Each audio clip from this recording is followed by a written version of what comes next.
Hello everyone, welcome to Minghui Radio, bringing you podcasts of stories relating to the persecution of Falun Gong in China, insights and experiences gained by practitioners during the course of their cultivation, special items of interest, and music composed and performed by DAFA practitioners.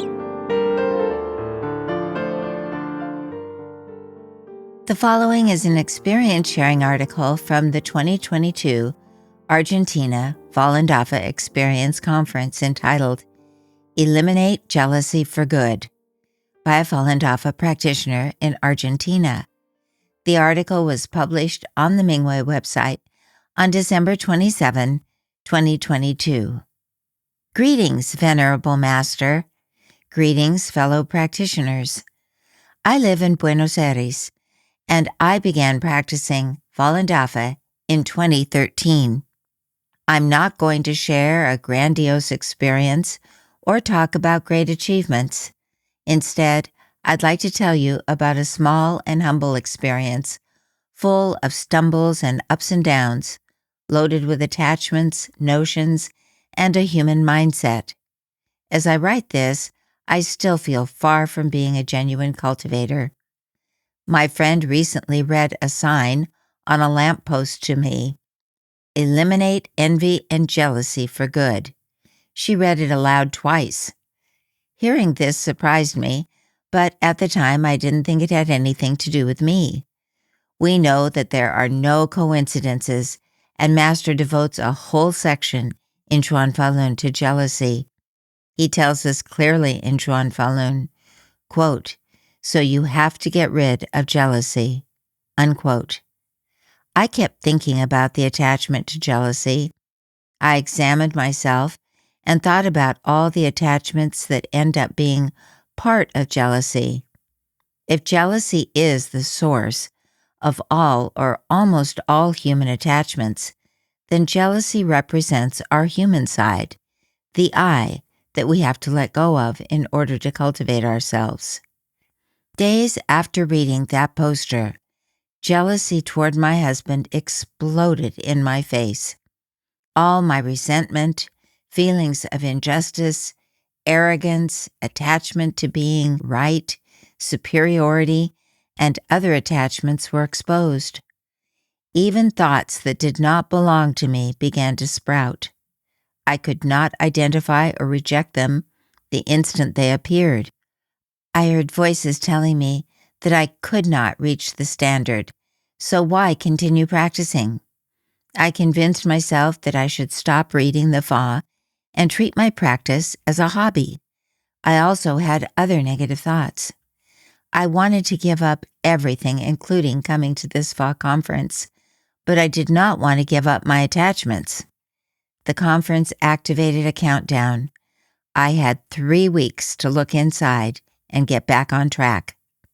I am living in an internal battle between my human side and my knowing side. Maybe it's not as bad as it seems on the surface because I'm evaluating it from my human side. I think this internal battle has helped me to see some things more deeply, and I hope it will serve to eliminate more attachments and may elevate my Xinjiang. Part 1. The Importance of Reading the Teachings.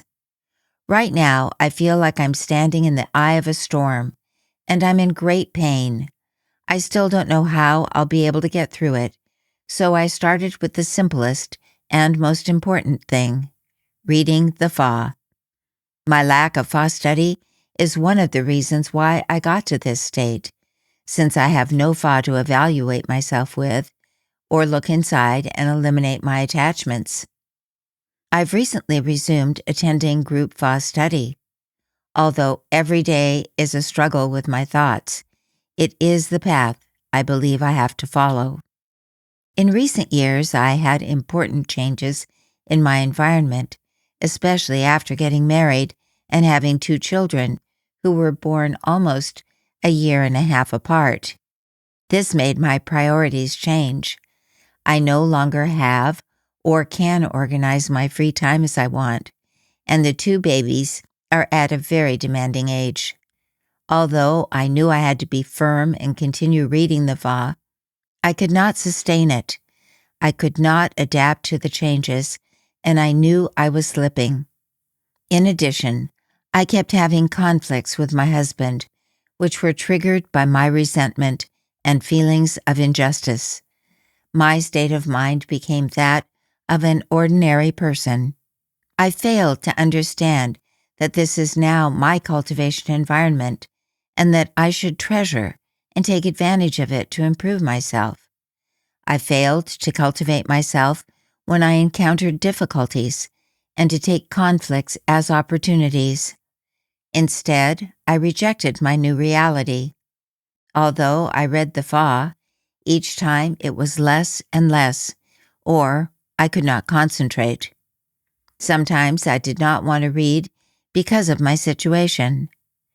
A vicious cycle formed. As much as I wanted to stay afloat, my new circumstances were drowning me. It also started to separate and pull me away from the three things that we Dafa disciples should do, because I didn't feel worthy of reading the Fa. I felt overcome with all these negative thoughts that burdened my mind. I thought about my situation as though I were an ordinary person. I didn't want conflict and difficulties. I didn't want to let go of myself, my ego. I was still attached to my thoughts, sensations, and feelings instead of thinking about saving people.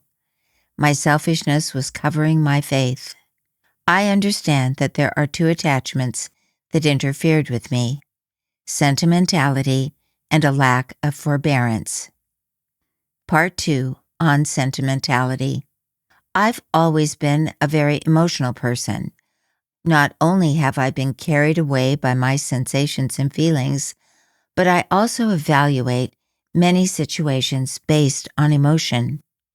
In writing this experience, I realized that sentiment arises when I lack righteous thoughts. When my words, my actions, and my thoughts are weak, not straight, logical, and rational, there is sentiment. And when one is not righteous, the old forces can use that sentiment to interfere with us. Even though I kept removing emotion in layers, it still surfaced.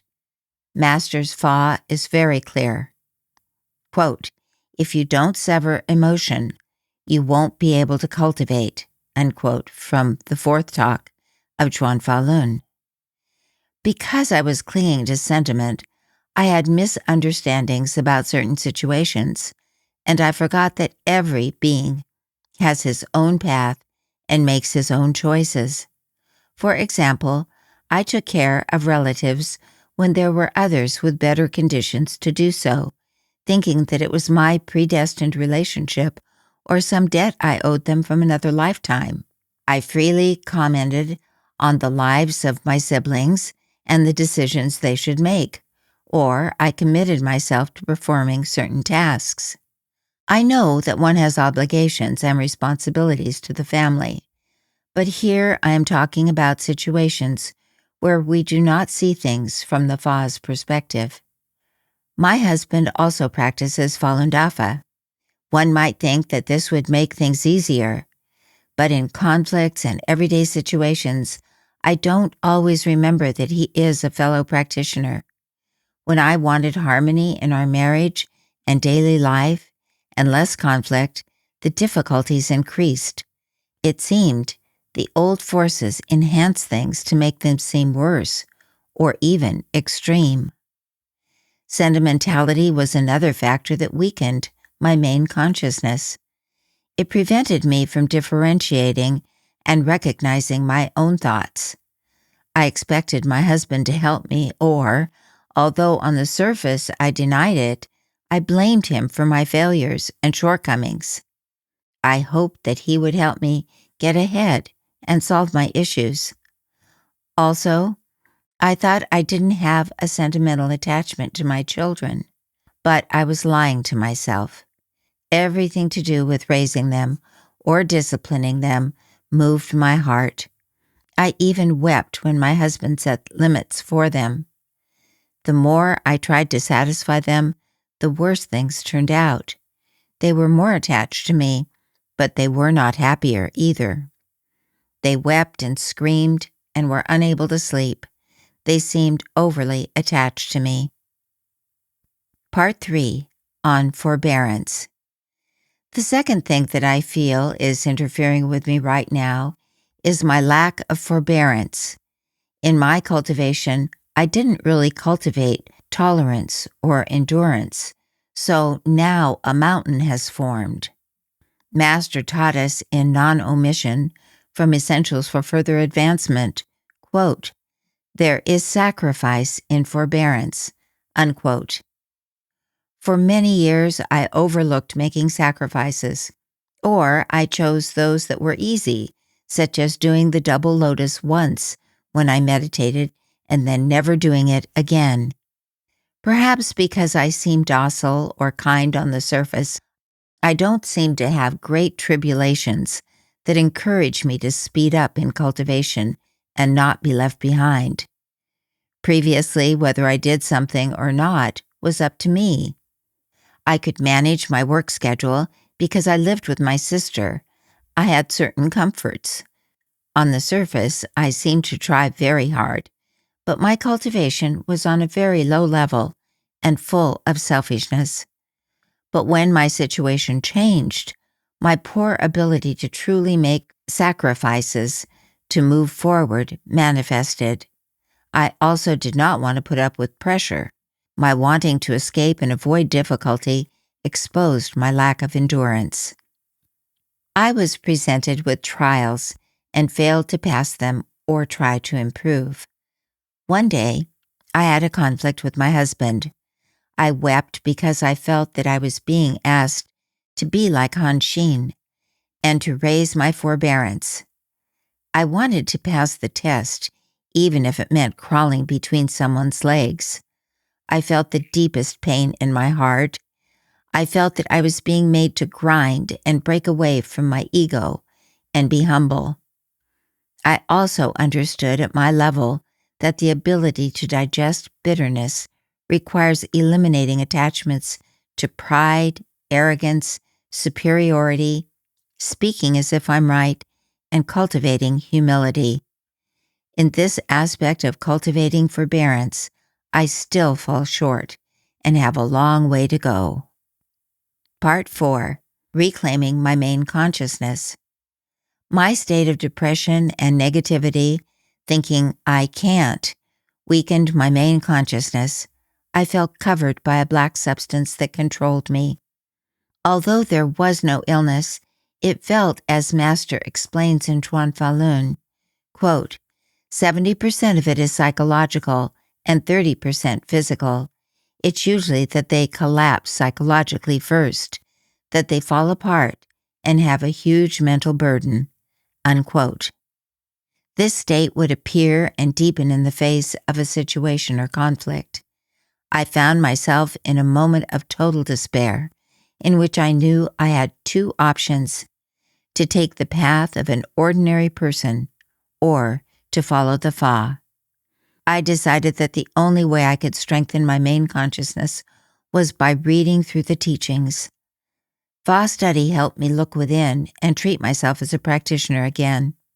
Although genuinely looking within is not as easy as saying it, it helped me become alert and strengthened my main consciousness. As I read, all kinds of thoughts and emotions came to mind: rejection, hatred, mood swings from one moment to the next. But as I continued reading, these negative substances weakened. What helped was that I never stopped being connected to the local group of practitioners. I used every situation and listened to every sharing to improve myself. I was able to understand on a deeper level what it means to cultivate through conflict and why the Fa says that we get gong, cultivation energy, in the midst of conflict by going through situations that seem difficult and complicated. We know that Falun Dafa asks us to cultivate ourselves in society and not run away from conflict. It's very good to read Chuan Falun while in the midst of difficulties. Unfortunately, when it was my turn to go through a test, I could not measure up to the standard of the Fa. I knew I had to start by accepting that trials, conflicts, and difficulties are part of our path of cultivation. We should accept them and take advantage of them because they come so that we can improve ourselves based on the Fa. We also need to be alert because the old forces know our weaknesses and they are waiting for any opportunity to take advantage of them and take us out of the ranks of practitioners. It is heartbreaking when I think about this, but at the same time, I accepted them and I did not firmly expel them. I want to tell you the most important understanding I had about how to break with that state and all those things that were controlling me and were trying to pull me out. I also found the answer in the Fa. To change my state, I had to do more than look inside and wait until I could elevate myself and find attachments and notions. I had to do more than thinking that the Fa was going to help me rise at some point. I had to embrace the Fa and break out of that state of passivity. I needed to become active and alert, to take charge of my own thoughts, to forcefully reject what tried to interfere with me. I have to be firm and persevere until the Fa allows me to create an indestructible shield so that those negative substances cannot enter my field. I hope that my experience can help those who have been in a negative or depressed state for some time and have not yet been able to break away from it. Part 5. A Particle of Dafa. All these years since I started practicing Falun Dafa, I have had the joy and blessing of being part of a body of practitioners who cultivate ourselves as Master asks us to. Master taught us in the article Environment from Essentials for Further Advancement, quote, "The lofty conduct that Dafa disciples have established in this environment, including every word and every deed, can make people recognize their own weaknesses and identify their shortcomings. It can move their hearts, refine their conduct, and enable them to make progress more rapidly." Unquote. This environment motivates us to advance and improve ourselves according to the Fa. It pushes us to be more diligent. Every time I listen to the experiences that my fellow practitioners share from the heart, I benefit enormously. It touches my heart and moves me. It is not easy to accept criticism, but it is also not easy to point at others. To be able to point at others, we have to let go of selfishness and attachment to losing face. For the one who hears an understanding or criticism, it is a great opportunity to look within and accept what others see in order to move forward. Over the years, I've seen practitioners go through tough trials and tirelessly strive to eliminate their attachments. In the most critical moments, you can see the strength and the power of Dafa manifesting. I often feel Master's compassion during experience sharing meetings. Master does not abandon us and gives us opportunities again and again to see our attachments and raise our Shinching. I could also see how we can rectify situations due to misunderstandings or extremes. That is why it is important to study and participate in sharing with the large body of practitioners. Shinching frictions, criticisms, and conflicts are inevitable, and they are even arranged for us to elevate ourselves. When we have a broad heart and are steeped in the Fa, we can understand this as part of the path of Zhenshan Ren. Master spoke on this matter in a 2006 lecture, Fa Teaching, given in Manhattan. Quote, "That's because on your path of cultivation, there is nothing that is by chance. So when you get into a heated exchange and it stirs things up in you, or you get into a conflict over something that concerns your vital interests, perhaps the factors behind it were put there by Master." Unquote.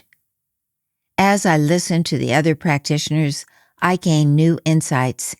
Many times I identify with the process that a practitioner is going through. I benefit from being able to see attachments or remember understandings of the Fa.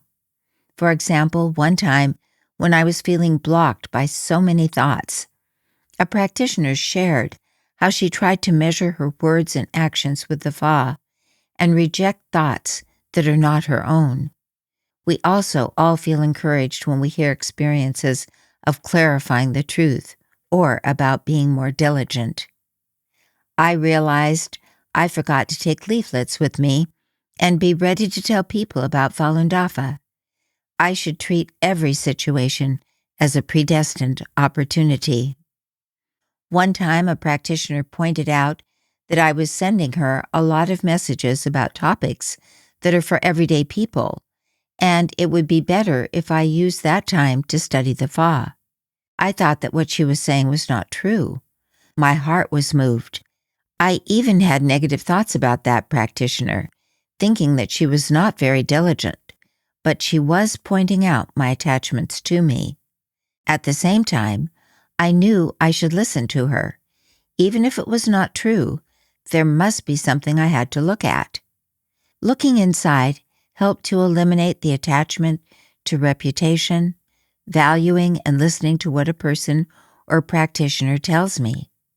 I was able to see that even though what she was telling me seemed not to be true, it was true at other times or with other people. Being able to hear from others helps me to be stronger in confronting adversities and difficulties without thinking about my reputation, losing face, or feeling angry. It also results in a less selfish state by not immediately thinking from my perspective and only about how I feel. Another extremely important aspect is participation in projects. From face-to-face activities, practice sites or media projects, and others, besides being a pure environment, they are of utmost importance for cultivation. Master gives us opportunities to participate in projects so that we can forge ahead in cultivation and merge in the Fa. By being with others, we learn to coordinate, and our attachments and the things we need to improve on are exposed. In order to coordinate and participate in a project, we need to let go of ego and develop humility. In this process, we eliminate envy, arrogance, and pride. We can learn to see the whole and not focus on a personal point of view. It strengthens us, pushes us, and makes us diligent. I've noticed that in certain projects or activities, I don't get to do what I think I know how to do. I've also noticed that when some practitioners get things right, they are suddenly assigned a totally new task. I think this is to keep us moving forward in cultivation. Master's arrangements are always the best. When we want to do things with a human mindset, nothing flows. When we decide to follow Master's arrangements, everything goes well. Master said in the article, In the Tao, Without Cultivating the Tao, from Chuan Falun Volume 2, quote, Only when you let go of all such attachments and cultivate with a quiet and calm mind can you meet with success, unquote. Master is helping us eliminate the attachments that we have carried with us for a long time. I feel Master's great compassion, and I treasure this opportunity. Writing this experience was like a battle. I wanted to give up several times, so I want to thank the practitioners who encouraged me to keep going. I hope to get through this storm and keep moving forward on the path that Master laid out for me. This is my understanding at this level. Please point out what you think is necessary. Thank you, Master. Thank you, fellow practitioners.